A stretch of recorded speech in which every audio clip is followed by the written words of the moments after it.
Сәлеметсіңдер ме балалар? Өзін-өзі тану сабағына қош келдіңдер. Бүгін біз сендермен халықтың мәдени мұрасы тақырыбындағы 4-ші сабақпен танысатын боламыз. Сабағымыздың құндылығы сүйіспеншілік, қасиеттері адалдық, жауапкершілік, қамқорлық.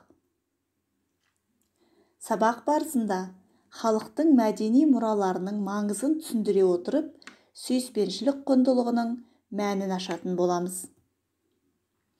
Балалар, өзін-өзі тану пәнінің 5 ережесін есімізге түсірейік.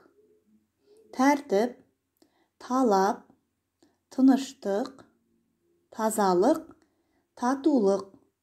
Осы 5 ережесін сабақ барысында сақтайтын болайық. Ендігі кезекте балалар, сабағымыздың дәйек сөзімен танысамыз. Мәдени мұра халық игілігі. Бұл халықтың нақыл сөзі. Осы нақыл сөзді есімізге сақтап алайық. Қазақ халқы салт дәстүрге өте бай. Халықтың дәстүрі атадан балаға жетіп, жалғасып және дамып отырады. Халық дәстүрі тарихи тәлім тәрбиелік, рухани іс-әрекетінің көрінісі. Мысалы, ата-ананы құрметтеу, байғазы, көрімдік беру, сүйінші сұрау, сәлем беру дәстүрге жатады. Салтын сүйген халқын сүйеді деп бекер айтылмаған.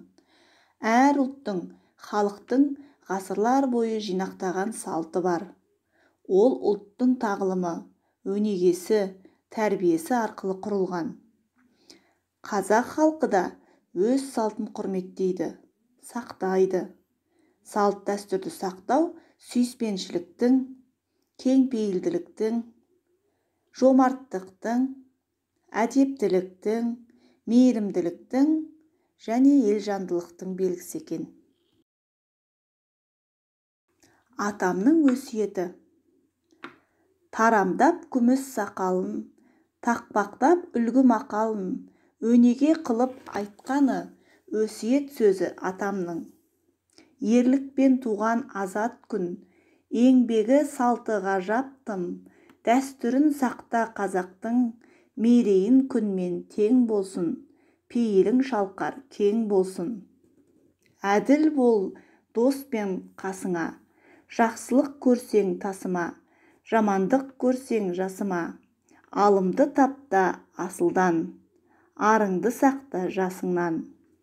Халқымның салтын сақтаймын, атаның сөзін жаттаймын, өнеге тәлім үлгісін, өмірде іспен ақтаймын.